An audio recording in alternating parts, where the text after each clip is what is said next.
Hello everyone, welcome back to my channel. চলে আসলাম নতুন একটা ব্লগ নিয়ে। তো তোমরা দেখে বুঝতেই পারছো যে কোনো একটা পূজার প্রিপারেশনস চলছে, আর আমার মা করছিল পূজার কাজগুলো। আর কি পূজা সেটা তোমরা ভিডিওটা দেখো তাহলেই বুঝতে পারবে।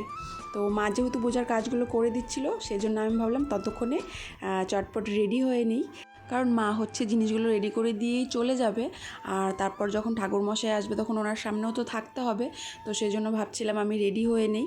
আর যেহেতু একটা পূজা বলে কথা, সেজন্য একটু সাজগোজ না করলে তো ভালো লাগে না বলো, সেজন্য একটু সাজগোজ করছিলাম আর কি। তো এই তো আমি রেডি হয়ে গেছি। যেহেতু প্রচণ্ড গরম ছিল, এই জন্য একদম সিম্পল মেকআপ করেছি।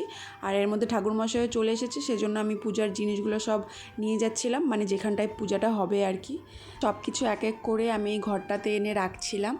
আর এরপর ঠাকুরমশাই বসে সব রেডি করছিলেন, মানে পূজা তখনও স্টার্ট করেনি। আর যেটুকু কাজ বাকি ছিল আমিও ওগুলো হাতে হাতে করে দিচ্ছিলাম। তো এবার তোমাদের বলি, আজকে পূজাটা হচ্ছে আমার দিদির পার্লারের ওপেনিংয়ের পূজা।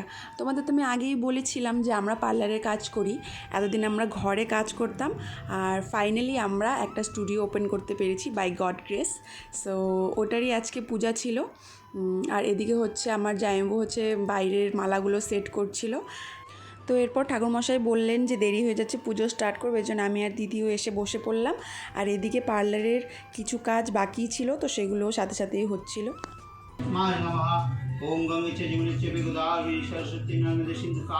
আজকে আমাদের জন্য একটা ভীষণই আনন্দের দিন ছিল, মানে আমার আর আমার দিদির জন্য। যাই হোক, তোমরাও আশীর্বাদ করো আমরা যেন মন প্রাণ দিয়ে ভালো মতো কাজ করে যেতে পারি।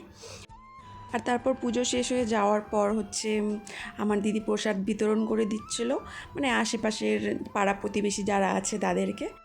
আর তারপর আমি বাড়ি চলে এসে আবার সন্ধ্যাবেলা গেছিলাম, তখন কিছু গেস্ট এসেছিলো, কিন্তু সেগুলোর আমি আর কোনো ক্লিপ নিতে পারিনি। তো যাই হোক, আমার আজকের ব্লগটা আমি এখানেই শেষ করছি। দেখা হবে নেক্সট ব্লগে।